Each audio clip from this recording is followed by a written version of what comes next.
Después de escuchar la historia de Wainio y el cómo cayó Estados Unidos con la batalla de Yonkers, me intrigó saber cómo Hispanoamérica cayó o resistió a Sac. Fue un poco difícil entrar a esta región, ¿sabe? Pude ir por Cuba, pero preferí Aztlán. Hay muchas historias sobre Sac aquí. La batalla de las pirámides, el Plan Madre. E incluso la caída de Ciudad de México y el pozo en tierra de nadie. Intenté entrar desde Nuevo México y San Diego.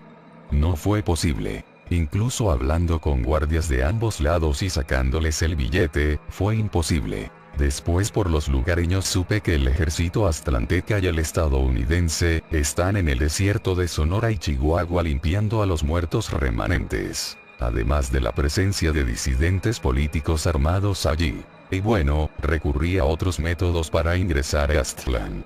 Digamos que las historias sobre la Gran Aztlán y su resistencia contra los muertos me intrigan. Aunque amargamente el antiguo México sigue allí en cierto sentido.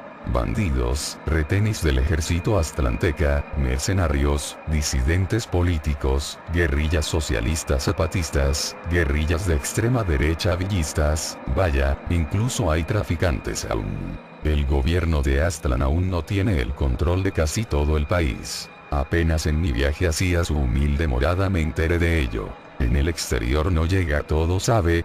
Apenas se está intentando poner electricidad e internet, por ende es más fácil controlar la fuga de información, supongo. Obviamente con la llegada de los muertos la política cambió demasiado en el territorio mexicano. Y eso incluye la secesión de territorio, facciones disidentes con cualquier ideal, o por ponerlo en menor, campamentos de supervivientes aparte del gobierno, autónomos. México fue un caso especial en la Guerra Z. Por eso es que vine primero aquí. Quiero saber realmente lo que pasó aquí fuera de las noticias. Todo lo anterior se lo comenté a uno de los cabecillas del grupo de coyotes que me ayudó a saltar el charco, claro, después de haber desembolsado algo tristemente. No puedo decir que soy de la ONU, ya que seguro acabo en otro lugar, jaja. Aún así ese sujeto de barba de candado y corte militar me dijo que conocía a alguien que podría satisfacer mi curiosidad. Menciono a alguien, a usted. El jaguar, dijo que vivía cerca al estado de Santiago de Querétaro. Ciertamente no fui de su agrado, pero vi algo en él. Al contarme ese dato, sus ojos secos un tanto rojos empezaron a dejar de estar tensos, sus cejas se relajaron y dijo, sácale lo que puedas y cuéntalo, la verdad debe salir a la luz.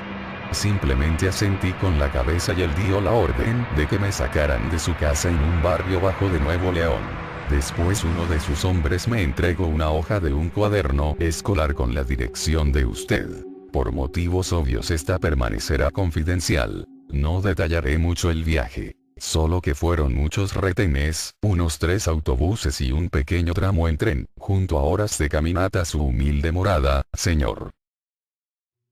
Dime, ¿qué es lo que exactamente quieres de mí? La verdad. Sobre cómo ustedes, los antiguos mexicanos, sobrevivieron a la Guerra Z. Como verá, no soy de aquí. Soy de las Naciones Unidas, y estoy recopilando historias internacionalmente sobre los supervivientes de esta guerra. Le hablo en español porque aprendí lo suficiente como para hacerme entender y entender. Todo esto será usado con el permiso de ambos lados, con el fin de mejorar las políticas de los gobiernos a nivel mundial para evitar una catástrofe como la de hace 10 años, junto a medidas preventivas para depurar a los muertos sobrantes. Ja. ¿Y cómo sé que usted no es alguien del gobierno aztlanteca? ¿O un guerrillero del sur o del norte? O peor, uno de esos PMC que traen a gente desde Cuba para cazar. Tenga mi palabra, buen hombre, simplemente quiero ayudar a esta pobre sociedad que está en decadencia. Por favor, necesito su versión, su historia. Está bien. Lo haré solo porque ya no aguanto el peso de cargar con todo esto. Siéntate, allí hay té de manzanilla en el pocillo. Mientras dime exactamente por dónde empezamos. Iniciaré una grabación, Jaguar, deberás decir lo básico de ti, nombre, edad, etc. Después, podríamos hablar sobre el cómo estuvo la situación aquí durante los primeros meses de la infección, dónde estabas, y el que hiciste para sobrevivir. ¿Sí? Pero, no me digas así, mi nombre es Balam, es lo mismo, pero, prefiero Balam, Balam es jaguar en náhuatl. Y es el nombre que llevo. Ok Balam, comenzamos. De verdad, gracias por este gran favor. Cercanías al estado de Santiago de Querétaro y Nueva Galicia. Federación de Aztlán. Antiguos Estados Unidos mexicanos. 31 de agosto. A 12 años de la Guerra Z. Buenas noches. ¿Cuál es su nombre y edad? Balam Meléndez. Tengo 35 años, y doble nacionalidad.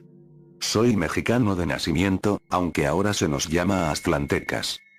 ¿Cuál es la diferencia? Bueno, México como país existió desde 1821 hasta hace 12 años. Aztlán fue como se nombró al antiguo territorio y sus extensiones en Centroamérica después de la Guerra de los Muertos, debido a que luchamos como los antiguos guerreros mexicas, tlaxcaltecas y mayas en las pirámides. Fue una forma de impulsar el nacionalismo y honrar nuestras raíces como pueblo guerrero. O sea que el nombre tiene mucho que ver con la Guerra Z. Imagino fue demasiado importante la supervivencia, pero ¿cómo fue que la Guerra Z inició aquí? Aquí no se les dice zetas, ese nombre estaba reservado para otras personas, ¿sabe? Preferimos llamarlos muertos o mixtocs. Una forma de decir muerto en náhuatl. México era un infierno, incluso antes de los muertos. Las guerras contra las drogas, la ineficiencia del gobierno, los problemas sociales con la pobreza, desempleo, recesiones económicas, educación, inmigración. Todo eso era una bomba de tiempo. Durante la mitad de la década del nuevo milenio se escuchaban rumores sobre la rabia africana y sus variantes. Incluso decían los campesinos del actual estado de la Candona, antiguos Chiapas y departamento guatemalteco del Petén. Ellos aseguraban que veían a seres humanoides similares a un ser humano varar por la selva. Incluso se decía que ellos mataban niños. La policía de Chiapas investigó, pensó que era un asesino serial. Pero nada, cuando llegaban los forenses, incluso el ejército. Ya no había nada. Llegó Phalanx a las farmacias, ese maldito placebo asqueroso. México compró menos de los suficientes. Esto causó el tráfico ilegal de por ciertos grupos. Aunque teníamos peores problemas que estar con una nueva pandemia, jaja. Le explico, antes de Mijicot. México había tenido una cepa de la influenza activa en el final de la década de los 2000 y todos pensaron que era una nueva variante. Aunque eso no era lo peor, la guerra contra las drogas inició. Llegué a oír de esa guerra, ¿cómo fue que tenían varios frentes abiertos junto con muertos? ¿Qué hizo el gobierno?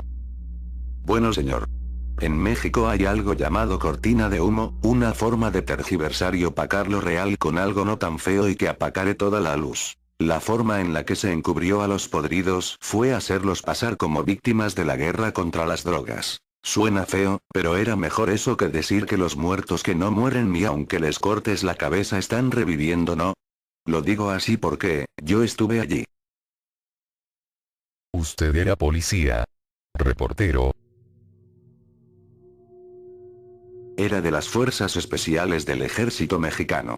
A mí junto a unos 70 hombres nos dividieron en 7 equipos de tarea conjunta y respuesta inmediata en contra de la guerra contra los vivos y los muertos. Éramos lo mejor del ejército. No teníamos un nombre. Había jerarquía sí, pero por el anonimato estaba de más un nombre. Aunque entre nosotros nos llamábamos, los sepulteros. Este nombre por el labor que se hacía. Aquí un sepulturero entierra cadáveres de personas que dejaron este mundo. Nosotros lo hacíamos más brusco, pero éramos casi lo mismo. Recibíamos órdenes solo del presidente. De nadie más.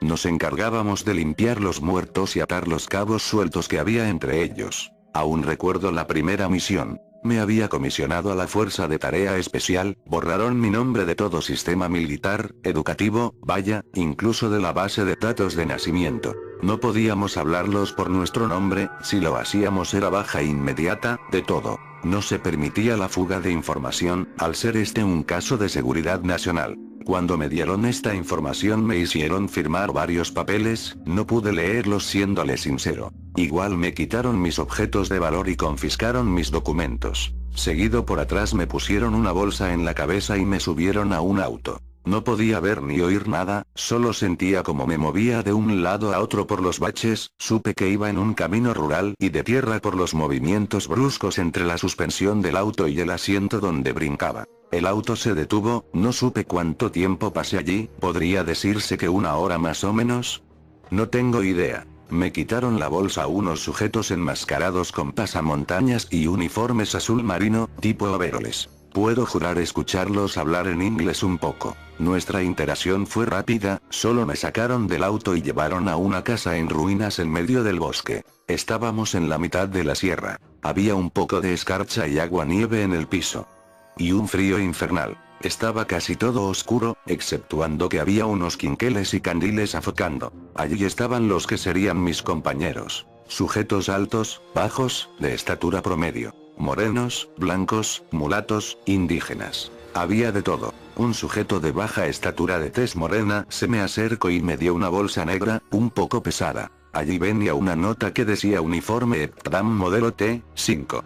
Al abrirla vi un pantalón negro cargo con una chaqueta similar a las M65 de Vietnam en color negra, solo que mucho más moderna y con una tela aislante de todo. Las botas eran negras, altas, era puro cuero.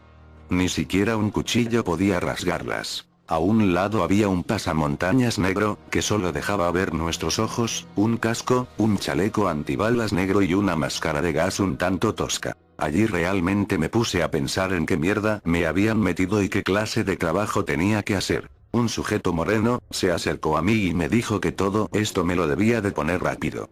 Porque nuestro equipo de trabajo iba a salir pronto a una misión. Le pregunté más detalles, pero se limitó a irse y dejarme solo. Hice caso, me puse todo como pensé que podría ir. Al terminar una voz firme y de garganta seca alzo la voz y exclamo: presentarse en patio multitareas ya.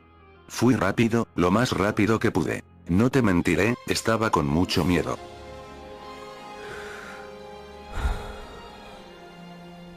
Esa incertidumbre de no saber qué harás o qué te harán al lugar donde te manden, realmente hace que el pecho se te ponga frío y se baje el escalofrío a tus piernas. Con lo anterior parecía que ese sujeto era nuestro comandante. Tenía ese overol azul aunque armado hasta los dientes con su máscara de gas. Nos decía que estábamos en una misión de prioridad 0 por tiempo indefinido. Nada de allí debía salir y nadie debía salir hasta que se autorizara. Nos explicó a qué nos enfrentaríamos. A los MPR-01. ¿Qué es MPR-01? La forma un poco más sofisticada y militar aquí en la que se les nombró a los MIGTOC. Significa muertos por rabia de clase 01. Ese comandante apagó las luces de los candiles que alumbraban pobremente el patio de tierra donde nos tenía a 10 soldados formados en 2 filas indias. Seguido le pidió a otro enmascarado que sacara una televisión junto a un DVD. Al encenderlo. Rayos, de solo acordarme me da escalofríos y me sudan las manos. Era un metraje sobre 2 policías estatales de Puebla y un doctor. Estaban en las vías de un tren. La patrulla estaba cruzada y siendo usada para tapar la escena de horror que había allí. Un hombre, de unos 40 años de edad. Estaba sin vida en el lado derecho a las vías. Había perdido una de sus extremidades y estaba teniendo espasmos. El doctor trataba de hacerlo entrar en razón, mientras uno de los policías grababa con una cámara de mano. Acto seguido el sujeto daba un grito de horror mientras se erguía, abrazando y atacando en la nariz al médico, abalanzándose sobre él como una bestia. El segundo oficial sacó su arma y intentó decirle que se calmara, hasta que la bestia lo atacó y mordió igualmente. El camarógrafo se limitó a ir a ayudar a su compañero, accionando su aparato en la cabeza de esa cosa. Después el video decortaba. El enmascarado nos dijo: a eso nos enfrentaremos. Esas bestias son casi indestructibles. Aunque las quemes, cortes, incluso las lances desde un helicóptero. Son casi inmortales. A menos que les den un tiro en la cabeza. Nos mostró fotos y más vídeos sobre los MIGTOC. Los otros hombres a su lado de overol y máscaras en un español forzado y desfasado nos explicaron cómo acabar con los muertos. Golpes contundentes a la cabeza junto a un buen disparo allí. Nos sugirieron no ir con mucho peso.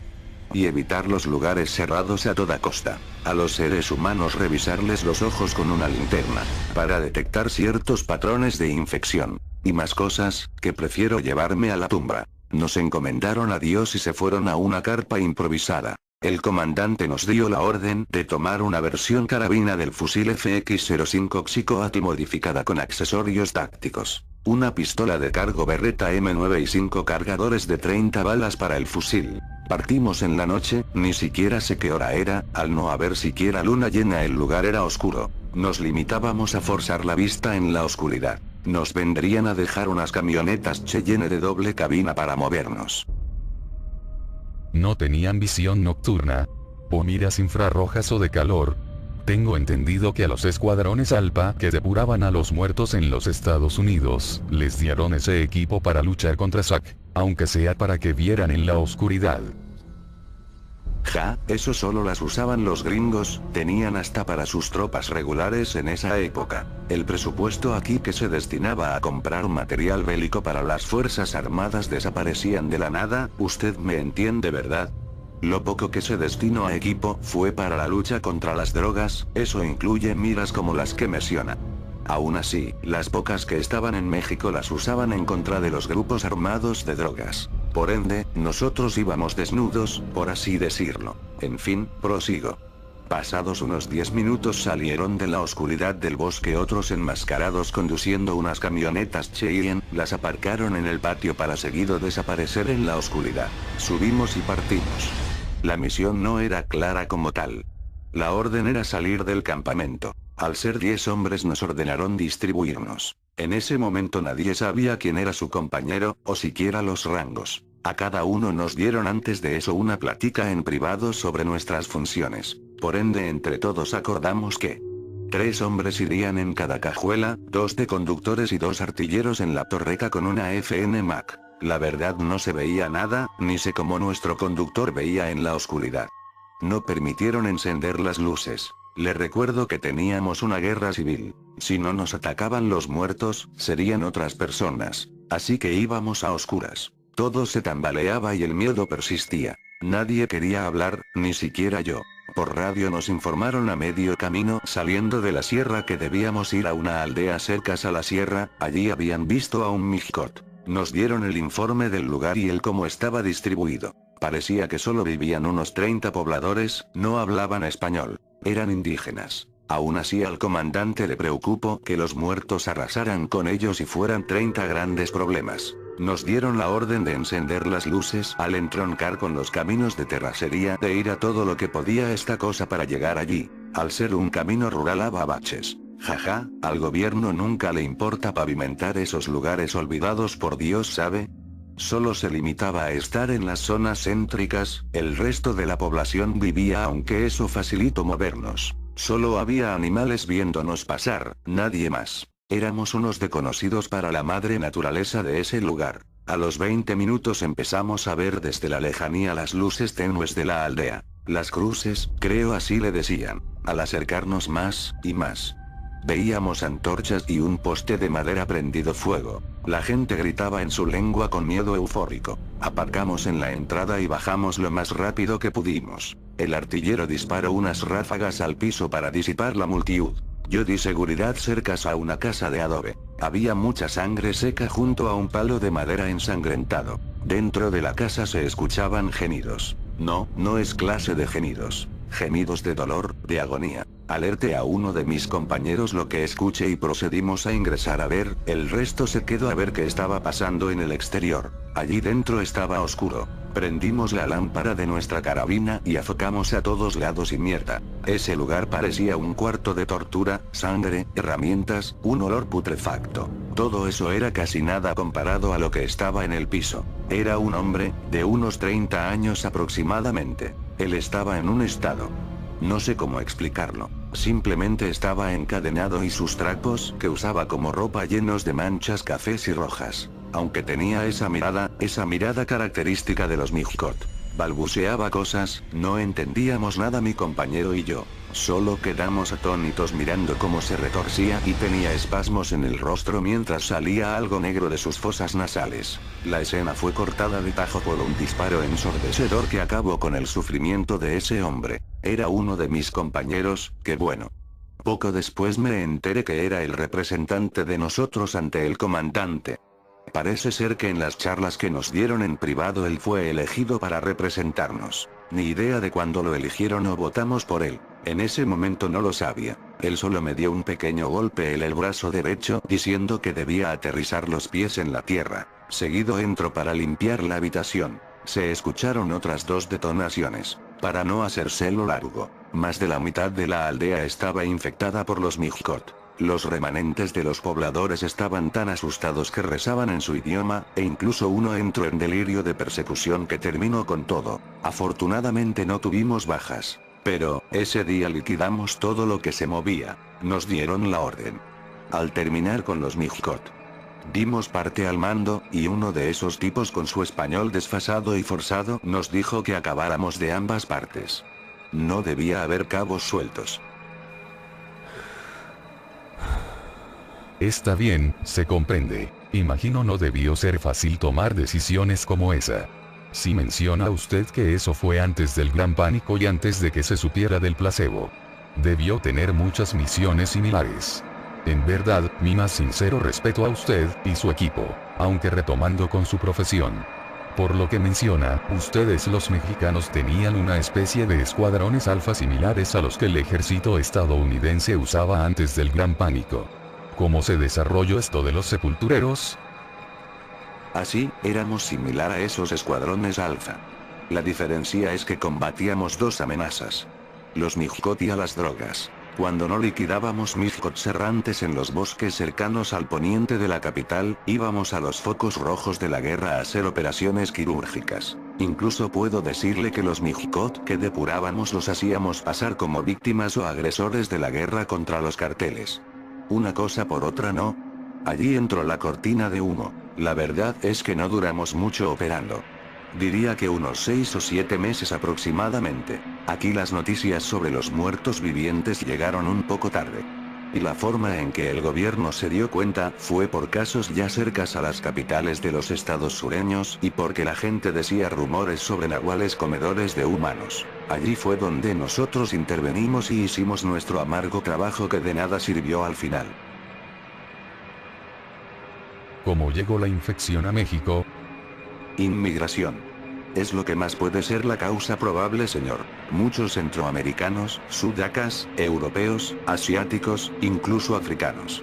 Todos venían desde muchos lados aquí solo para cruzar la frontera ilegalmente y entrar a Estados Unidos por el nubloso y falso sueño americano. La bestia era su limusina que los dejaba enfrente de las puertas del sueño. ¿El tren? Sí, ese maldito tren. Partía desde el sur pasando por el centro hasta llegar al norte.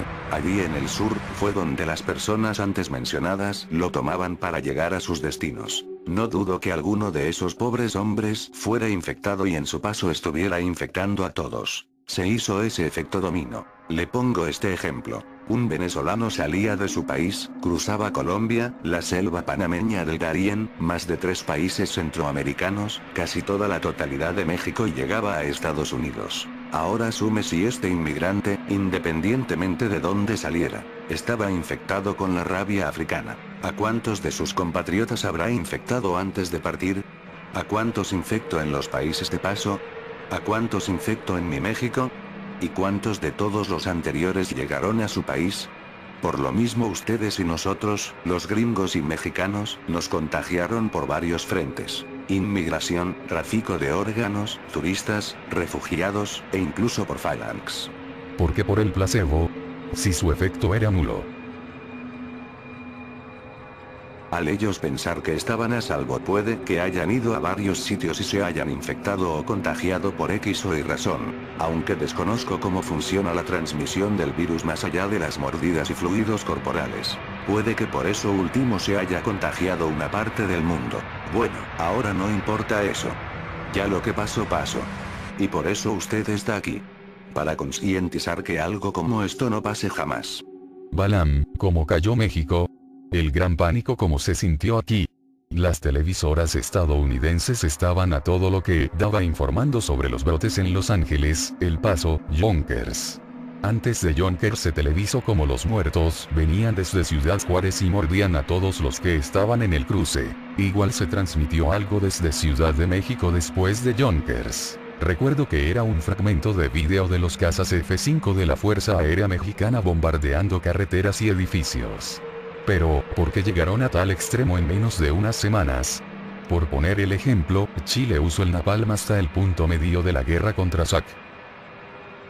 Aquí al gran pánico se le conoció a los primeros meses de caos como el fin de la fe. México tenía muchos creyentes del catolicismo. De los muertos al principio se pensaba que eran obra del demonio o que eran personas faltas de Dios. Perdidos en vicios, lujuria, el internet, o incluso los más tercos pensaban que Dios los había castigado así por haberse alejados del camino del bien y esto solo era el principio del apocalipsis bíblico. Aunque tan alejados no estaban, dejando de lado lo religioso. Hubo muchas protestas contra el gobierno por lo mismo. Los hospitales no se daban abasto de heridos por los Mijicot, o también heridos por otros vivos. Todos querían o intentaban ser curados. El virus tardó mucho en hacer efecto. Entre 1 a 4 días el virus hacía lo suyo. Pero antes de eso era una muerte y reanimación dolorosa. Por lo mismo había muchos infectados en las urbes, abarrotando los hospitales para ser curados, incluso por la fuerza. Cuando descubrió la gente que Phalanx era solo un placebo inició el caos. Los dealers que vendían Phalanx ilegalmente fueron golpeados y brutalmente terminados por multitudes enfurecidas. Las farmacias saqueadas. Los hospitales llenados hasta el tope, veías a los médicos atendiendo a los infectados o heridos del caos afuera de los hospitales, en el piso de concreto. Las protestas iniciaron. Casi destruyen la puerta del Palacio Nacional con un tráiler, de no ser porque un policía antimotines lanzó una granada para calmar la situación. Los saqueos a tiendas de conveniencia, centros comerciales. Una parte de la gente que vivía en total pobreza sacó su lado más inhumano y asaltaba, golpeaba, o mataba por solo un pan. El desorden iniciaba. Era como una forma de tomar aquello que se les había negado por el Estado, o por resentimiento a la gente engreída con dinero. La gente adinerada huyó del país al principio, cuando los aeropuertos cerraron. Los adinerados eran buscados por una secta llamada Hijos del Nuevo Orden, solo para casarlos y despojarlos de sus cosas y así poder comer. Esta gente en su mayoría eran vagabundos o personas que de plano vivían en zonas abandonadas por Dios. No duraron mucho, entre ellos se mataron. Así, esta es más cómica, igual iniciaron sectas religiosas en medio del fin de la fe. Pero no predicaban con Biblias o abrazos. Estaban armados, disparaban a casi cualquier persona que veían. Estaban tan descerebrados que se ponían a rezar en medio del caos solo para ser devorados o asesinados por otros más. Una parte de sus miembros tengo entendido que fueron terminados en una protesta cerca a lo que era el metro Insurgentes, fueron a disipar y reclutar a unos jóvenes que estaban teniendo una riña que discutían quién sabe por qué. Allí llegó la policía antimotines, los sectarios sacaron sus armas y atacaron a la policía. Ellos respondieron y se calmó la situación con un par de detonaciones y 2 granadas. Ya si hablamos del resto de la población de clase baja y clases medias no salía de casa, solo para lo esencial. Porque o érase atacado por un Mijicot, por un loco de Hijos del Nuevo Orden o los sectarios, por una persona adinerada que quería hacer igual de las suyas, porque sí, también pasó. Pero no le hablo de toda la población, diría que de un 35 de ella. Era todo un caos, todos se voltearon entre todos. Allí aplico la frase, el peor enemigo de un mexicano, es otro mexicano. Así de feo vivimos el gran pánico. ¿Hubo respuesta del gobierno ante todo el caos? Primero se usó la cortina de humo, como te conté, usar las unidades de sepulteros para que nada saliera del agua. Al ver que esto no funcionó y que esto nos sobrepasó a nosotros, se hizo de conocimiento público y se ordenó quedarse en casa. El gobierno alzó las restricciones de portación de armas de pequeño a mediano calibre, sin usar armas automáticas o de uso militar. Solo para defender el hogar. Aunque la gente se empezó a matar entre sí como le conté. Por alimento, por disputas vecinales, incluso porque uno miró feo a otro. La gente no salía de sus casas en general. Los que estaban en la calle era o porque iban por provisiones o estaban esperando a alguien a quien robarle. Al final cuando los muertos llegaron desde el actual estado de Guerreros y Puebla de Los Ángeles. El gobierno ordenó la evacuación hacia refugios improvisados en la zona del Bajío y el centro norte. Aguascalientes, Durango, el norte de Jalisco, partes de San Luis. La idea era llevar a la población a esas zonas para que el ejército y la marina atacaran los focos rojos de la infección, pero desde adentro. Una total estupidez, un general propuso mejor llevar a todas las tropas al norte y desde allí ir limpiando hasta llegar al sur, avanzando. Pero el presidente dijo que no, dijo que era mejor atacar desde adentro, como a los enemigos convencionales humanos. El cabeza hueca aún no comprendía que nos enfrentábamos a enemigos que no usaban armas, que no dormían, y no podían ser desgastados. Respecto a la evacuación, hubiera sido una buena forma de salvar a las personas, si tan solo los estúpidos que dirigieron esa evacuación la hubieran planeado de una buena forma. Tanta ineptitud y ansia de poder en una situación de caos fue más fuerte que las ganas de sacar adelante a los pobres habitantes de la zona del Valle de México o las costas de Veracruz y Guerrero. Ya ni hablaré del sur, el gobierno dejó a su suerte a esa gente. Por eso es que actualmente está el estado no reconocido del sur por Aztlán. El estado zapatista de San Cristóbal, o simplemente San Cristóbal. Llegué a oír algo de eso en el camino. Rumores de milicias de izquierda en la selva que atacaban esporádicamente a las tropas aztlantecas que estaban limpiando y anexando a Aztlán los antiguos países centroamericanos de Belice, El Salvador y Guatemala. Igual sobre las tropas del general Villero y su ideología de extrema derecha. Dejando eso, ¿podría hablarme más sobre qué pasó después de la evacuación fallida, por favor? Sé y tengo conocimiento que actualmente debido al terremoto de hace 4 años, la Ciudad de México es un agujero negro inundado e inestable infestado de muertos y de movimientos sísmicos que hunden lo poco que queda de la urbanización. Pero ¿qué fue exactamente lo que pasó antes de esto? Antes del sismo, de las bombas usadas por la Fuerza Aérea y la zona de contención desde los bosques del Desierto de los Leones rodeando por Cuautitlán hasta el puerto fluvial de Texcoco. Le diré mi versión. Yo estuve allí. Como le dije, era lo mejor del ejército. Cuando se hizo público que había muertos vivientes, la unidad se disolvió, nos dieron bajas honoríficas de ella y regresamos todos al ejército. Literalmente nos borraron una vez y volvieron a ponernos en el mapa, solo que con ciertos datos modificados. Hasta la fecha no he sabido qué fue de mis compañeros que sobrevivieron, ni sé si estén vivos aún. Pero bueno, al regresar al ejército me mandaron a las tropas regulares, debido a la gran longitud que tuve en fuerzas especiales. Digamos que la excusa fue que ya había visto demasiado. Y boom, me mandaron al campo militar ubicado en Chapultepec. Chapultepec. Ah, bueno, en ese entonces era una zona boscosa muy bonita, había una avenida enorme, mucho tráfico, y nuestro campo militar. La última vez que oí sobre ese sitio es que la naturaleza recuperó lo suyo. Hay muchos animales salvajes, ellos ayudaron ciertamente a la limpieza de los Mijicot. Los leones y demás felinos del zoológico de ese sitio, aunque sus presas naturales se extinguieron casi del todo. Unas calles más abajo está todo inundado por agua. El terremoto hizo brotar mantos de agua subterráneos que inundaron las líneas de metro cercanas junto a las zonas donde la tierra se desplomó. Pero, antes de todo esto era una zona común y corriente. Mucho turismo, tráfico, y movimiento en general. Estuve encuartelado defendiendo la base de vivos y muertos. Los muertos tenían hambre, los vivos se querían pasar de listos y robar armamento para ir a matar o presumir. Se creían Rambos. Bueno, cuando llegó la orden de evacuar todos, pensábamos que iríamos a la zona del Desierto de los Leones o hacia al sur. Lugares un poco más abiertos, ¿no? Pues no, los huevones del gobierno pidieron hacerlo en 2 puntos. El centro histórico y la Basílica de Guadalupe. ¿Qué había de malo con esos puntos?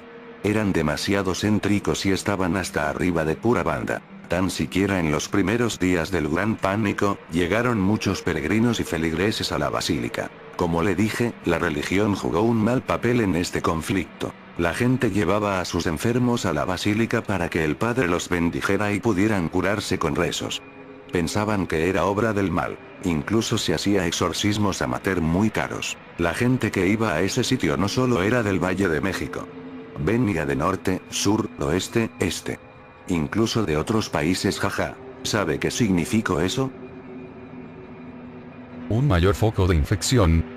Deje de eso, un caos a la hora de la logística y de salir de allí. De sacar a las pobres familias con sus hijos entre tantos muertos vivientes matando a todos. Llegamos en helicópteros porque la gente era demasiada que no dejaba pasar nuestros vehículos. Había reporteros entrevistando a militares y civiles. Los policías antimotines estaban allí, varios de ellos rezando o estando con sus familiares en lugar de atender sus puestos. Era como una zona entre comillas segura. Fuimos a poner orden. Establecimos varios puntos de entrada y salida junto a sacos de arena para atrincherarnos y disparar a los muertos en caso de que vinieran. El metro seguía aún operativo.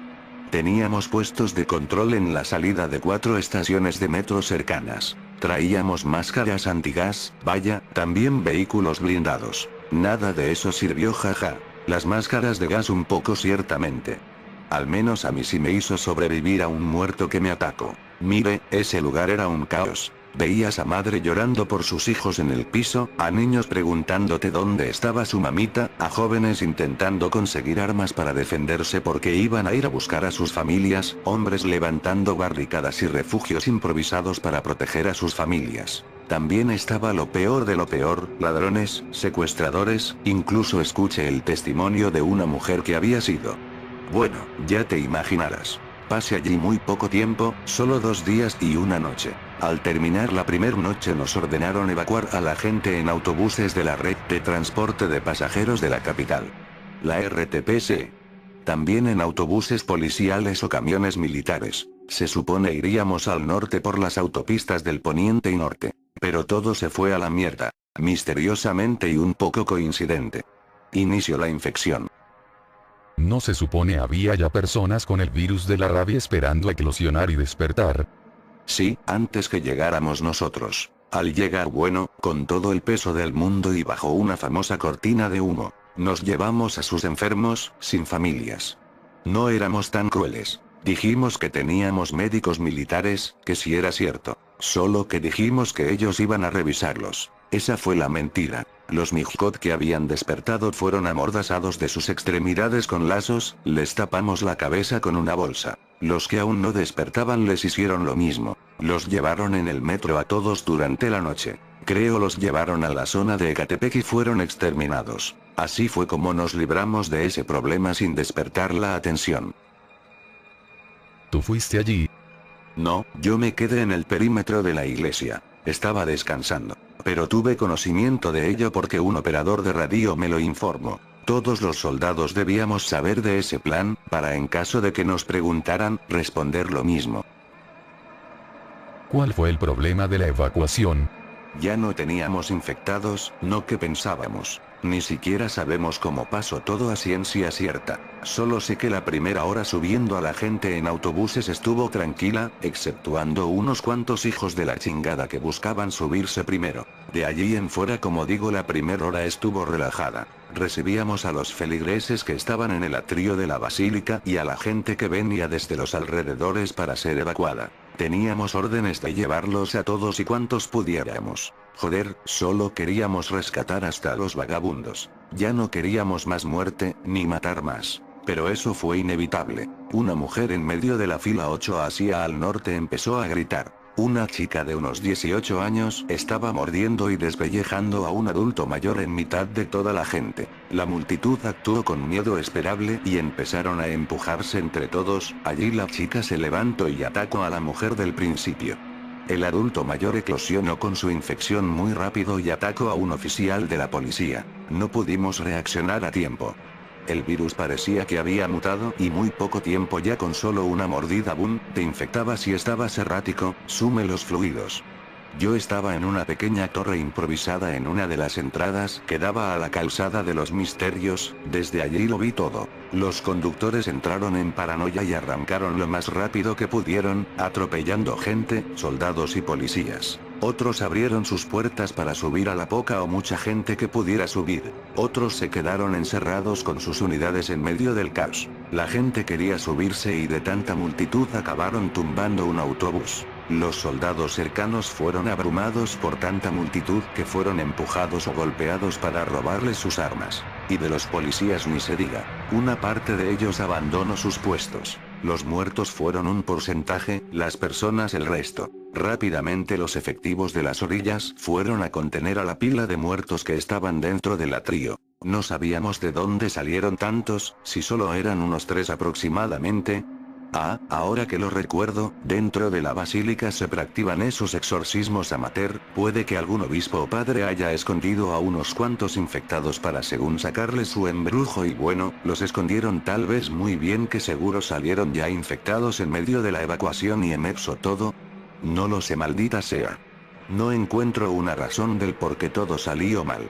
Yo hice detonaciones desde la distancia a un par de esas cosas que estaban por subir a un autobús de la policía. De repente volteo en dirección a la avenida y joder, sentí un escalofrío desde el pecho hasta los pies. Vi una montaña de esos hijos de puta saliendo de donde sea. Desde el metro, desde la calzada de los misterios, de las casas. Parecían ratas. Venían todos juntos a por nosotros. Parecía que el ruido de estas últimas horas los atrajo demasiado. Me intenté poner en contacto con el puesto de control del metro Martín Carrera para alertarle. Alguien respondió sí. Pero solo gemía y gemía, se escuchaban detonaciones al fondo, junto con gritos. Entre estos gemidos escuché, debimos sellar los túneles del metro. La transmisión se cortó. Me puse en contacto con el comandante de nuestra unidad, le dije lo que estaba pasando. El hijo de la chingada desde su asiento privilegiado en un lugar que ni Dios sabe dónde solo me dijo con su tono frío de garganta reseca. ¿Y qué esperas que pasaba? Mátenlos a todos, y si la gente no coopera chingénsela. Si salen vivos reagrúpense en B29, los que queden. Se cortó la transmisión. ¿En qué parte estaba B29? ¿Fue alguien a apoyarlos? B29 era el segundo punto de evacuación en centro histórico. Si nosotros estábamos con la mierda en el cuello, ¿cómo cree usted que estaban mis otros compañeros? Y bueno, nadie llegó por nosotros en ese momento. Tuvimos que resistir con lo que teníamos. La artillería pesada no sirvió de nada. Los operadores de los cañones antitanque y de los blindados fueron devorados dentro de sus unidades. El tiempo de reanimación disminuía. Ahora por cada muerto mordelón había otros 5 más. Así que imagínese el problema. Yo y otros soldados fuimos a las barricadas de la catedral para disparar a los muertos. Un soldado tomó una Browning M2 y disparó a todos. Estaba gritando y llorando a la vez. Yo estaba muy nervioso. Pude ser operador especial, pero solo era bueno contra los vivos. Los Mijkot eran durísimos, nadie estaba preparado para matarlos. Incluso los soldados. Vi a mis compañeros caer como moscas por fuego amigo y por los muertos. Le recuerdo que era una estampida de múltiples frentes. De muertos desde todas direcciones, hasta internamente. Y de la gente que inclusive los aventaba contra los Mijkot para sobrevivir. Las granadas no surtieron efecto alguno, las ametralladoras solo los dividían en partes que se seguían arrastrando. Y casi nadie había sido entrenado para disparar a la cabeza. Todos sabíamos disparar al pecho. Ese era el punto de fin de un ser. Pero ellos no eran seres, eran bestias. Con todo lo anterior fui con los pocos de mis compañeros dentro de la catedral, éramos unos 18 aproximadamente. ¿Y los otros policías y soldados? Tengo conocimiento que varias tropas militares sobrevivieron en otros puntos cercanos a la basílica. Por ejemplo, el pelotón Pacal se atrincheró en un edificio cercano al metro 18 de marzo. Aunque en ese momento pensé que yo y esos 18 chicos éramos los únicos restantes de unos que le gusta. 300 y algo efectivos militares. ¿Y los policías bueno, no es por hacerlos de menos, pero más de la mitad murió en el disturbio. La policía mexicana no era muy buena, incluso antes de los Mijkot. Había mayormente estatales de distrito allí. Muy pocos eran federales, que creo, fueron los pocos que salieron con vida. Ya sea porque escaparon por la fuerza o resistieron en sus puntos. Haré un paréntesis para contarle una pequeña historia que supe hace unos años sobre los federales. Pasa que habíamos casi la misma cantidad de tropas policiales y militares allí. Una de estas unidades de policía correspondía a un escuadrón de élite de la Policía Federal. Esos chicos huyeron de todo el caos por medio de las calles circundantes al metro Basílica. Allí fue donde pelearon con escudos antimotines para lograr salir de todo ese desmadre y dirigirse a un lugar seguro. Supe que eran unos 27 aproximadamente. Usaron sus tácticas contra multitudes para salir de allí en dirección a la salida a Indios Verdes. Debería entrevistar al federal que me contó eso, ¿sabe? Es un buen tipo, aunque desconozco su paradero. La última vez que lo vi fue cuando yo y un amigo estábamos cazando conejos cercas a la sierra. Allí me contó todo. Pero prosiguiendo. Con todo lo anterior fui con los pocos de mis compañeros dentro de la catedral, éramos unos 18 aproximadamente. ¿Cómo fue la batalla en la catedral? Subimos hasta lo más alto. Esquivamos Mishkops, gente de mal que quería agredirnos, y tristemente en el proceso perdimos a 3 compañeros. Al subir hasta la campana el chico de transmisiones que estaba con nosotros intentó pedir apoyo a todos los contactos y frecuencias que tenía en su bitácora. Era nuestra última salvación. Ojalá Dios lo haya recompensado por su labor con una buena vida en el más allá. Nunca lo trate hasta ese día. Le digo, apenas había llegado yo a esa unidad, y el tiempo no me dio para conocer a alguien. Aún así, estoy en deuda con ese muchacho. Ese chico bajito de tez clara fue Dios en persona. Mientras nosotros vaciamos nuestros FX-05 y los G3 en esas masas de carne que se arremolinaban en la torre izquierda y por las escaleras, él marcaba a todo lo que estaba en esa bitácora. Uno de mis compañeros lanzó una granada hacia el piso de abajo para tirar a los podridos. Funcionó temporalmente. Pero las astillas de la porcelana, concreto y madera brincaron e hirieron levemente al compañero. Cortaron media escalera y eso hizo que los podridos pudieran retrasarse un poco. Claro, antes de hacer una pirámide humana. De esa explosión es que salió su cicatriz en su ojo izquierdo. No, esa fue unos meses después. Eso pasó mientras estaba reagrupándome con otra parte del ejército en la Sierra Madre Oriental. Lo único que recibí de ataque en esa batalla fue que un Mishkot se lanzó contra mí desde el piso de arriba mientras subíamos. Me tiró junto a mi fusil y intentó morderme la garganta. Me escupió su sangre en el rostro. Por suerte tenía mi máscara de gas y ningún fluido dentro de mí. Un soldado rapado de tez blanca un poco más adulto le dio un tiro en la cabeza a ese muerto, me ayudó a levantarme para subir las escaleras cercas a la oficina del sacerdote. Estuvimos así no sé por cuánto tiempo. Eliminábamos a uno y salían 5 más. Aunque eran lentos, eran demasiados, incluso para nuestras balas. Lo que más me hizo sentir mal era que varios de ellos antes eran personas. Ancianos, niños, mujeres, hombres. Incluso nuestros propios hombres estaban allí, ensangrentados, mutilados, deformes, aún con el uniforme. Dios, de solo recordarlo quiero esconderme. Si gusta podemos darnos un tiempo para que se recomponga. No, déjeme seguir. Hay más. Pasamos lo anterior y surgió nuestro milagro. Teníamos ya pocas balas. Yo disparaba de una en una para no gastar el último cargador de mi FX-05. Y, pienso que los rezos de los feligreses y nuestras lágrimas con sudor y sangre fueron escuchadas. El radio nos dijo que se había contactado con un helicóptero Black Hawk de la Fuerza Aérea. Y que la misma Fuerza Aérea vendría a bombardear la basílica con los cazas F-5. Teníamos que aguantar 3 minutos. Solo 3 minutos. Solo 3 malditos minutos a que llegara el helicóptero y salir de allí.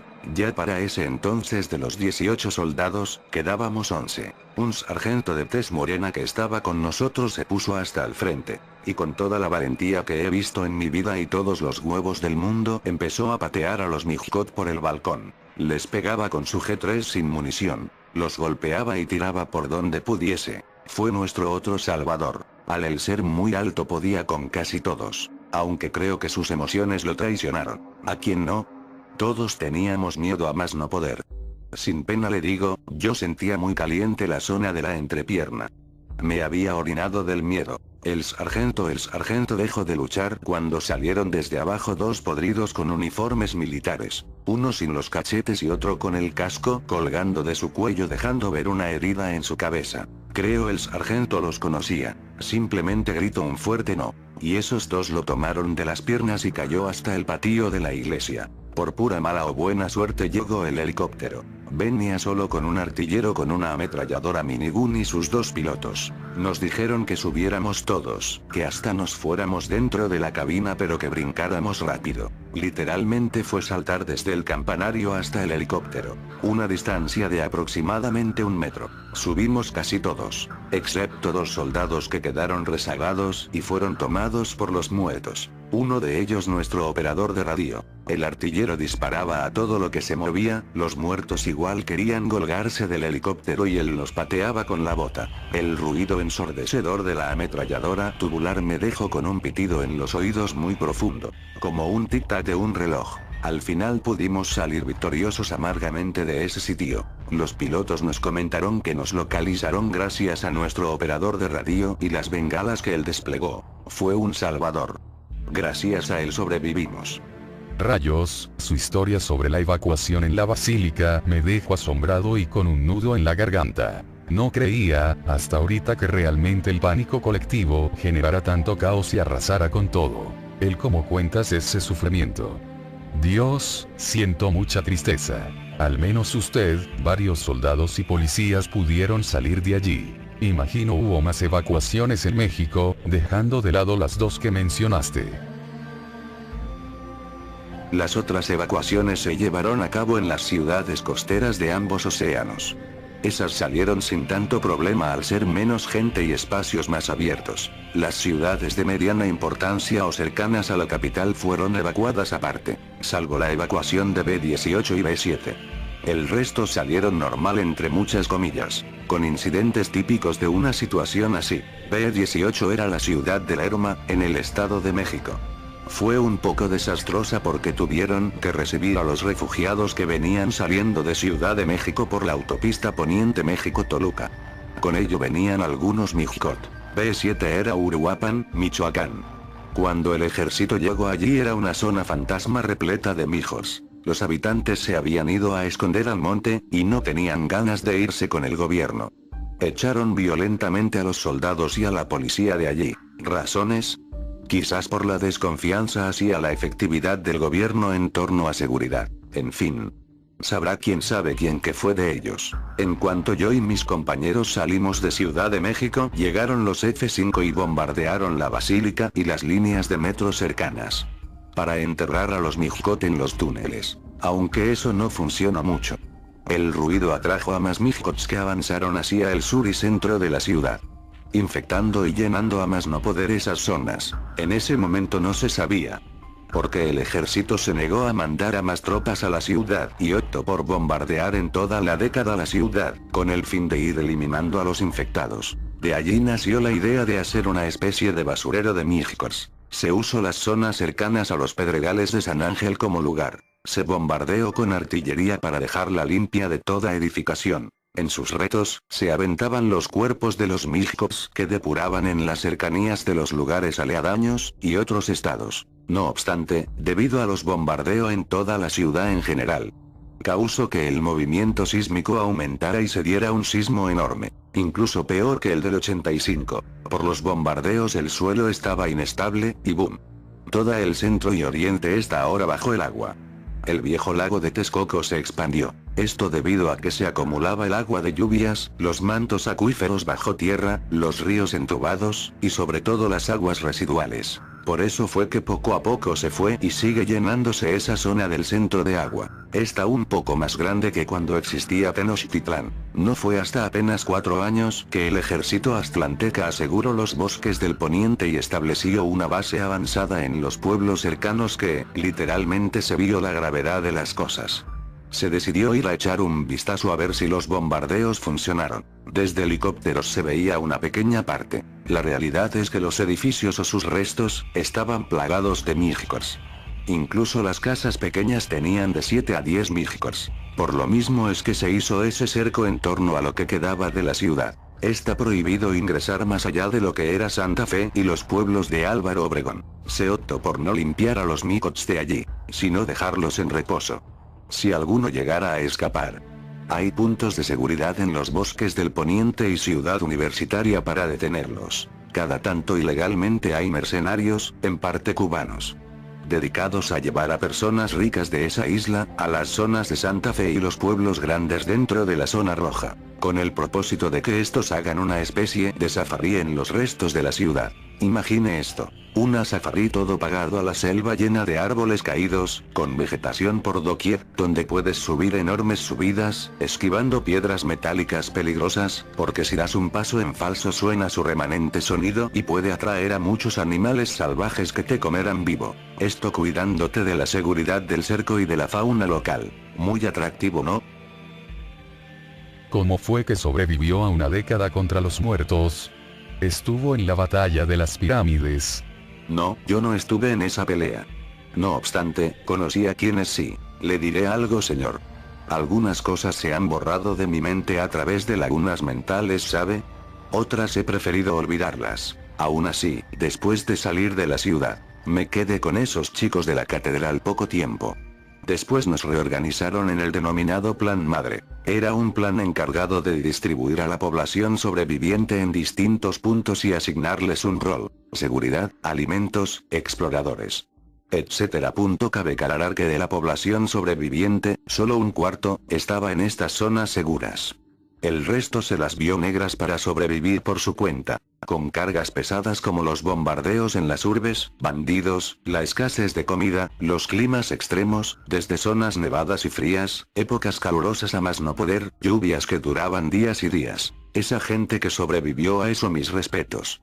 Podría decirle que una parte de ella estuvo cuando pasó lo de las pirámides. Antes de ese momento, el gobierno creía aún tener el control de la población. Nadie sabe hasta el momento dónde estaban, nunca se presentaron a nosotros más allá de mensajes de radio. Se teoriza que todo el Plan Madre fue hecho con el fin de desviar a los muertos hacia la población y los militares, para que lucháramos contra ellos y fuéramos pues, su carne de cañón. Y ellos, en su lugar secreto, no fueran tocados nunca. Esa ilusión duró muy poco. El gobierno, al ver que tan difícil era seguir adelante con este problema de pandemia, decidió escapar a Cuba. Pese a estar en el lugar más secreto del país, optaron por irse del país y abandonarnos. Ojo, no todos. Solo los grandes jerarcas se fueron y dejaron a la población a su suerte en el Bajío y Centro Norte. Un paréntesis, jaja. Es que fue gracioso que actualmente se difundió en el periódico local unas fotos hace unos días. Como el presidente y su gabinete escaparon a Cuba, los cubanos trataban a los extranjeros con recelo. Y bueno, para vivir allí hay que trabajar, entonces fue divertido ver a esos antiguos jerarcas cargar costales de cemento y palas llenos de cemento, jaja. Lo bueno, o medianamente bueno para mí, es que alguien cercano a esos jerarcas se quedó. Ese fue nuestro líder en la revancha y limpieza contra Mijcot. Nos contó la verdad sobre el gobierno anterior, pidió disculpas. Y decidió el nombre de Aztlán para la nueva nación, como símbolo de deslindarnos con el México problemático y caótico desde 1821. Así fue como inició un sentimiento nacionalista y de lucha en mitad de la década. Se alzó la moral muy rápido en tiempos de hambruna. Así fue como México se levantó y resistió. Ese líder pactó con los estadounidenses y canadienses para limpiar Norteamérica conjuntamente de los muertos. Allí fue cuando pasó la batalla de las pirámides. Vía radio se dijo que la población errante en el territorio mexicano podían ser rescatados, solo que ellos debían de aguantar y organizarse aparte para poder ser salvados.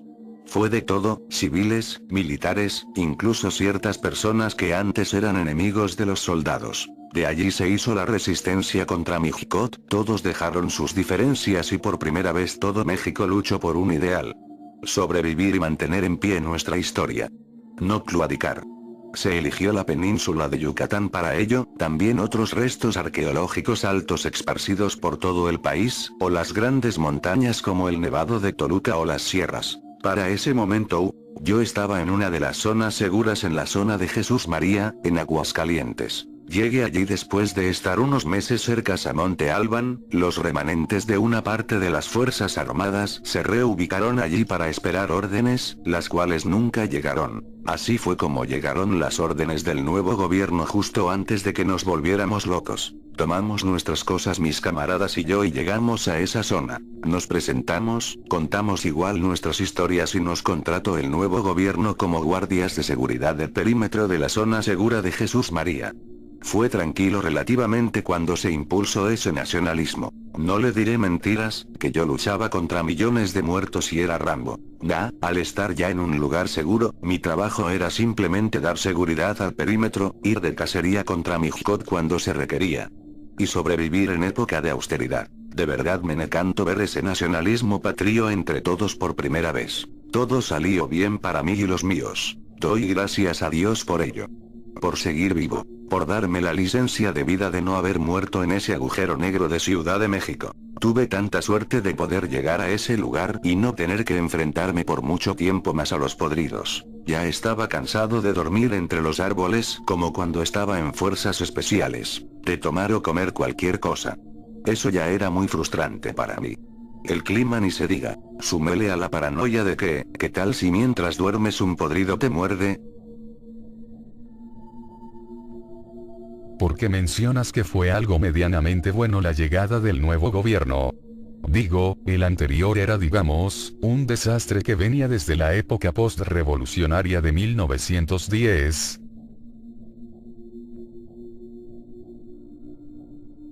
Si hay guerrillas en el sur y norte del país es por algo, ¿no? Si yo desconfié de usted pensando que era del gobierno aztlanteca fue por algo, ¿no? Si actualmente yo no estoy destacamentado en el actual ejército de Aztlán es por algo, ¿no? Si yo vivo en medio de la nada es por algo, ¿no? Si actualmente poca gente me conoce, entre ella la gente que conoció en León. Es por algo, ¿no? No es nada malo en sí, no soy un guerrillero o algo. Simplemente soy alguien que se frustró y harto de ver muerte, sangre. De luchar por una buena causa amañada. Igual que antes de Mijkot. México no murió en la mitad de la década. Solo se transformó en Aztlán, y eso significa que también se le unieron partes de su antiguo lado oscuro. En cuanto empecé a ver regresar esas disputas de poder, como todos querían su parte del pastel, como se iniciaba a negociar debajo del agua. Siquiera, lo que le comento de los PMC cubanos. Y eso es solo la punta del iceberg. Si es que agranda su investigación aquí, se enterará de más, y más. A decir verdad dejé todo por lo que luché porque recordé cosas, y opté por dejar todo ese tema por la paz. Al final del día siento que aquellos que están en el poder y nacieron con el poder servido en bandeja. Nunca van a entender el sufrimiento del pueblo, o aquello que significó luchar allá afuera con múltiples amenazas. Al menos llevo la conciencia limpia, sé que trate de hacer las cosas bien, y di mis mayores gestos de amor por el prójimo. Incluso teniendo en cuenta las decisiones difíciles del camino. Desde los sepulteros, pasando por Chapultepec, la Basílica, la Sierra Madre Oriental, los bosques del Poniente, Jalisco, y Jesús María. Y actualmente lo hago por amor a mí y a mis seres amados. Por eso es que opté por retirarme de todo. Solo lucho ahora por mis seres amados, mi único motor y razón de estar aquí tranquilo. Llevo la conciencia limpia en mi persona. Con traumas, podría ser. Pero, lo que no me agradó para nada, dejando de lado lo personal, es que yo, junto a parte de la población que luchó y se enfrentó a un cambio de 360 grados. Solo fuimos usados para que unos cuantos, de nueva cuenta se empezasen a dividir el nuevo pastel. Quizás es parte del ser humano, esa parte de la codicia. Los instintos históricos antes de Mijkot aún siguen. Ellos solo vinieron a mover las fronteras y la organización en cómo se empezarán a mover las cosas. Lo que no movieron, más allá que para mal, fue agrandar esos sentimientos de ansia de poder, de querer más y más. El egoísmo despierta en nuestra nueva sociedad levantada como segundo piso de los escombros de aquellos que murieron por una buena causa. Nos habíamos unido bajo un mismo frente, una sola bandera, todo por primera vez para luchar para vivir. Lo logramos, pero ¿a qué costo? Retrocedimos otra vez. Ahora nos peleamos entre nosotros, como siempre. Mientras que a los de arriba no les gustó quién hizo más o de dónde venía X persona. A nosotros nos preocupa cómo es que saldremos adelante como sociedad.